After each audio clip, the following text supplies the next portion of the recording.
Hello everyone, welcome back. Hope you're all doing well. In today's video we have another PlayStation 5, this time a PlayStation 5 Digital, which has a faulty USB port.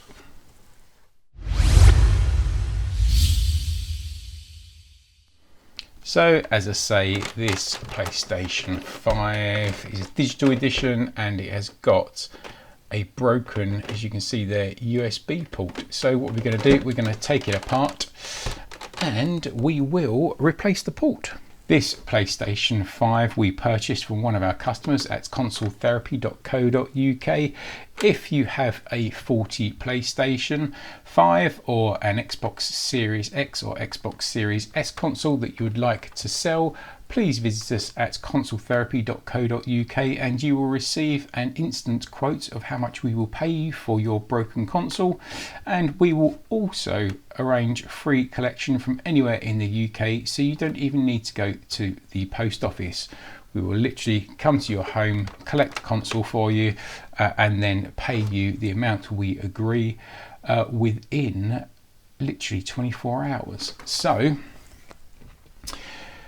this one has got a warranty sticker on it as well, which is good. So we would have paid more for this faulty PlayStation than we would have paid for a faulty PlayStation without a warranty sticker. So you're going to get more money for your faulty console than you are from places like eBay, and without the hassle from somewhere like eBay, where a buyer can return your faulty console if they can't repair it, for example, or the buyer doesn't actually pay. So you can get grief on eBay, but with consoletherapy.co.uk we'll never return the console to you and we will pay you within 24 hours.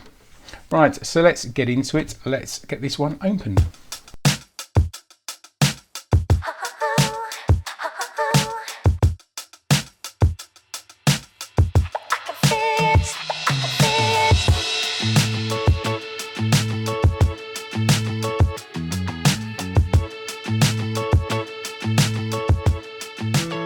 So as we can see, if we look into that USB port there, right, you can see that it's actually physically broken. So what we need to do is actually remove that USB port. Just put a little mark on it so we know it's that one, and get it replaced with a brand new port, which is a relatively straightforward job. So first things first, what we need to do is obviously get this old one removed. I'm just going to remove this RF gasket from underneath because that's going to get melted otherwise. And as you can see underneath the port, we've got our mounting legs and then obviously all the pins that are connected, which transfer all the data and power to the USB port. Right, so what we need to do is get all this area heated up. We'll drop out to the old port and then come in with our new port after we've cleaned up all of the mounting holes and pin holes through the board. Right, so let's jump underneath the microscope so I can see you a little bit more close up about what I'm doing. Here we are underneath the microscope. So this is the damaged USB port. These are the mounting legs and these are the pins which actually transfer all the data. So what we need to do is heat this area up and remove the damaged port. We do need to be careful, right? You can see there's these capacitors and there's some filters along here, which we need to make sure that we don't knock off at all as we're doing this. Right, so I'm going to add some leaded solder to these pins, which just helps the heating process, and it'll make the leaded solder that's on there melt a little bit easier. Right, so first of all, I'm going to come in with a little bit of flux, right, just around the board. Come in, as I say, with some leaded solder and just very simply add some leaded solder to all of these legs. Right, just holding the soldering iron on there for a little while. Same for all the others as well. Holding the soldering iron on for a little while. Just letting it soak through.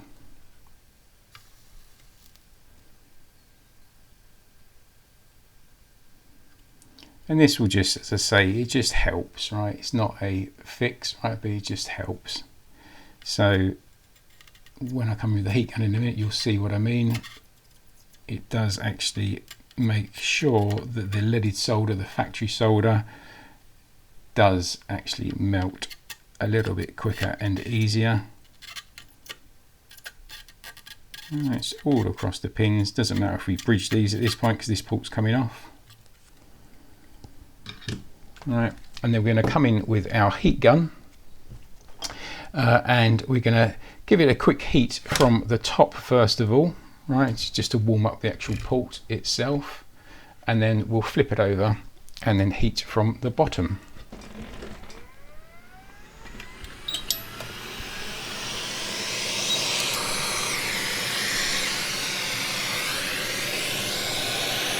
So coming in with our heat gun, warming the actual port, right, because it doesn't matter if we damage this one.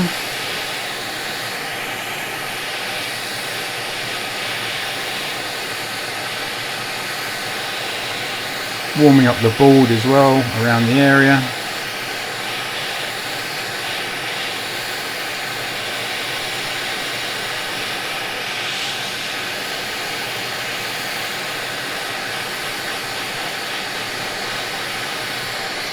And what I'm going to do is flip it over and then just gently heat from underneath.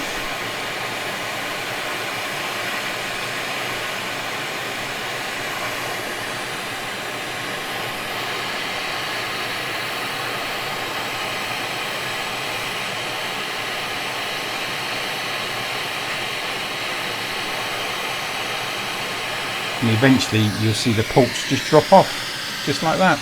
Right, and that's what I mean about adding that leaded solder, right? First of all, because it does make the removal a lot easier when you do that. Right, so next what we need to do is actually clear off the solder that's still in these holes, right? So you can do this two ways. You can use a solder sucker, which I find is the easiest way to do it. But we do need to be careful. We make sure we don't knock off any components as we do that, right? And then, or also we can actually use some solder wick to remove it, right? So let's try both methods, right? While we've still got some heat in the board, I'm just going to again come in with a bit of flux, right? Let's get our solder wick, and then come in with the hottest setting on our soldering iron and our wick to see how easy this is to remove. So simply putting some solder wick. Let's start off with the pins first of all, heating up the area and seeing if we can remove the solder from these pins.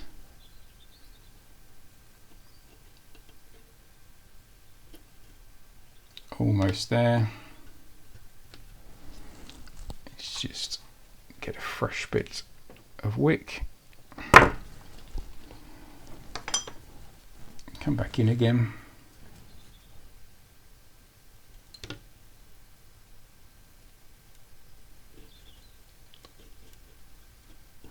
what you'll find is sometimes the solder wick doesn't pull it all the way out, right? So you have to go to the other side of the board.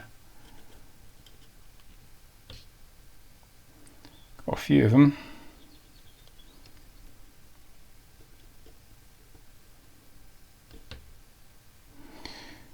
Let's try these mounting holes. Pushing down on the soldering iron. Again, let's get a fresh bit of wick.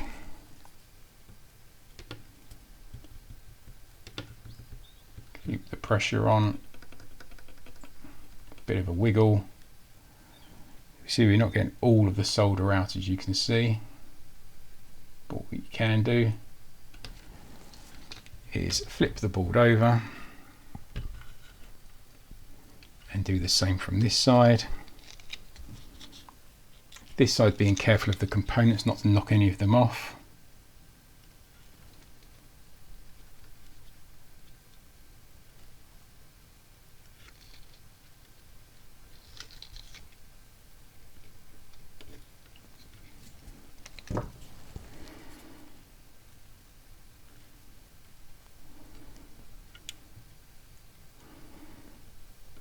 pushing down on the soldering iron.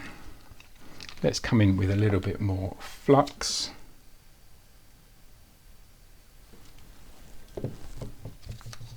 If this doesn't work, we'll use the solder sucker method.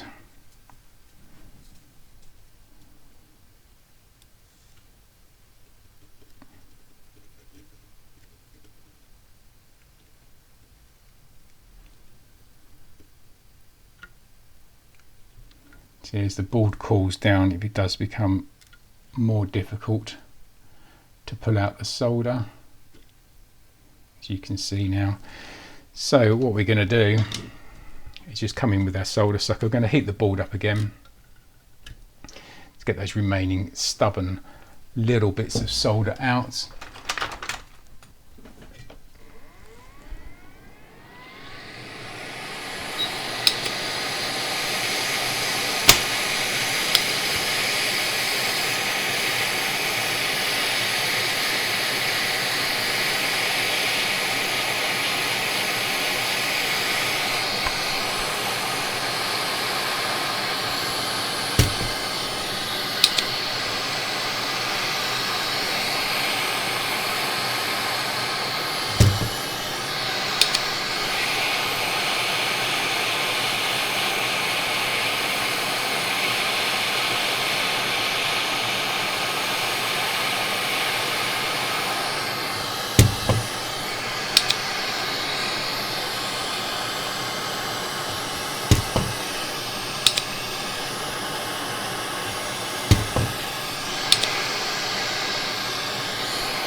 So there you go, with the solder sucker, it does make it a little bit easier to remove that stubborn solder, right, that's in there. Right, so let's clean up the flux that's on there, right, because we don't need that much flux left over on the board. So let's give the whole area a clean up. And then what we're simply going to do is come in with our replacement USB port. Right, this is a brand new replacement. Just double check it fits nicely, which it does. Right, fits straight in, no problems at all. Then we are going to flip the board over while holding the USB port with our finger, like so. Flipping the board over, you will see all of the pins popping through. Right, now the board is still relatively warm, which is good. Right, we're going to hold it with our finger on the other side. We're going to add a little bit of flux to either side of those mounting legs, right? And then we're going to come in with our soldering iron with some solder on the tip already, and then literally just tack these two legs for the time being, right, just to hold it in place. Right, so I'm pushing with my finger from the other side, and I'm literally just temporarily just tacking those two in position, right? And now you can let go of your finger. Right, now let's spin the board around, and you can see it's being held in position. Right, so now what we can do is come in with a little bit of flux along the actual pins, come in with a finer tip soldering iron, and complete the job of soldering all of the data pins to the motherboard in place.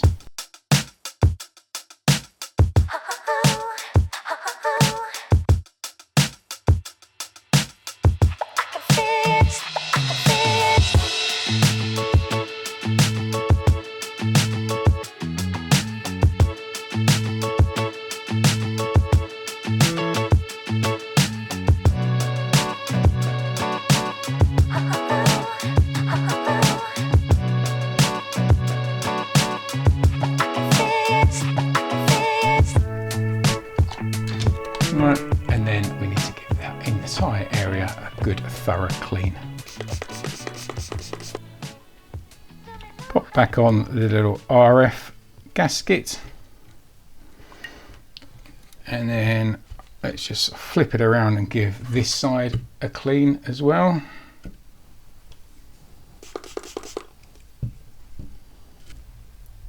Right, okay, and then let's just double check everything. Make sure that gasket sticks down properly. We can double check everything is connected as we think it should be by testing the USB port. Right, so that's it powered up. Let's give the USB port a bit of a test. Let's plug that in, and then we'll go on to the settings, and then system storage, and there you can see, there you go, extended storage, and you can see the USB disk 2 installed. Brilliant. Right, anyhow, so hope that video was useful. Just a quick one to show you how to replace a USB port on a faulty PlayStation 5. If you find the video was useful, please give us a thumbs up. It really does help out the algorithms and helps us out and encourage us to make more videos just like this. Also, please consider subscribing to the channel. It's completely free for you and it really does help us out. As I mentioned earlier, if you do have a faulty PlayStation 5 or a faulty Xbox Series console, please visit consoletherapy.co.uk. We will offer you a price immediately on our website to see how much we would give you for your faulty device. But we also offer a free collection service as well. So we give you the best prices, and then we also collect from your home address as well. So if that's of interest to you, please visit consoletherapy.co.uk. Anyhow, thanks very much for watching. See you all again soon. Bye bye for now.